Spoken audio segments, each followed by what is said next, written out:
大家好，我是庞博。谁喊爱我呢？排队。好，大家好啊！今天这期吐槽大会啊，我来了之后往这边一看，这个嘉宾的长相，我第一次产生了自己还可以做偶像派的想法。真的，就这个阵容、这个面相，我就觉得像个喜剧人专场。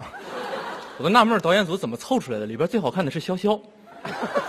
潇潇，张雨绮的吐槽大会为啥会请你来？我觉得你们两个八竿子打不着啊，是吧？你俩唯一的共同点是不是就是都整过容？在医院认识的，病友啊。不过潇潇很厉害，在奇葩说待了4季啊，跟马薇薇、颜如晶这些辩论大神是吧，唇枪舌剑，很不容易。当然我说的是马薇薇和颜如晶啊，是跟潇潇在一起待了4年，哇，还能保持自己的理智跟严谨，太不容易了。我跟你说，要是我跟潇潇辩论，我只想说一句话：对方辩友，你说的都对，求你了，让我回家。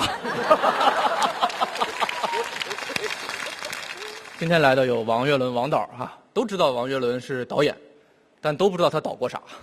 不倒翁王岳伦。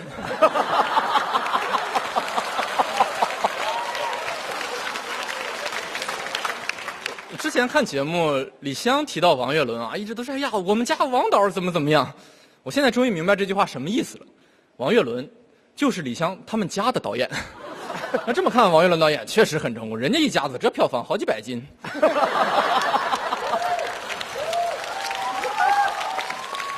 还有卢正雨先生啊，星爷的头号粉丝啊。而且我不知道为什么娱乐圈这几年突然就流行了，干啥的人最后都要去拍个电影。卢正雨本来网剧拍得好好的，拍电影，甚至还有人带着孩子上了个综艺，最后还拍了个大电影。尤其是这些综艺啊，都叫大电影。我觉得是不是他们自己也知道啊，自己拍那个东西不好意思叫电影，还有一丝良知，所以以后大家一定要警惕啊，大电影就是烂电影。今天来的还有沈畅，起点很高的一位演员，大家可能不知道，小学2年级就演电视剧，拿了飞天奖，5年级就拍电影，到现在微博粉丝终于突破了4万。娱乐圈真是变幻莫测。我觉得导演组请沈畅来就是鞭策我的，让我戒骄戒躁。对，30年才4万。当然，人家沈畅现在很厉害，就有时候做幕后的工作，有时候也到台前表演。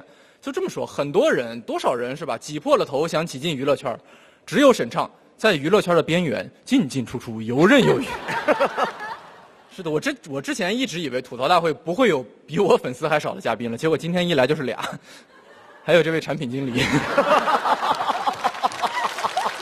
你做程序员的时候肯定也不行。很多朋友可能知道我是一名程序员啊，我觉得节目组真的心很大啊，把程序员跟产品经理放在一起，你就不怕我们当场打起来？是吧？当然，成为产品经理还是很不容易的。你要上到生产线，下到大卖场，你要都知道，是吧？听起来很厉害啊。什么意思？我给你们翻译一下啊，就是既不会开发，也不会设计，只想当经理。当然不是说你啊 ，vivo 的产品经理很了不起。说到今天的主咖张雨绮，我觉得节目组很体贴，人家演了一个《妖猫传》，在人家椅子上放这么多猫，体会一下自己比猫戏份多的感觉。网上评论说，导演组反应也这么慢吗？稿子都给你们看过了呀，你们说好笑的。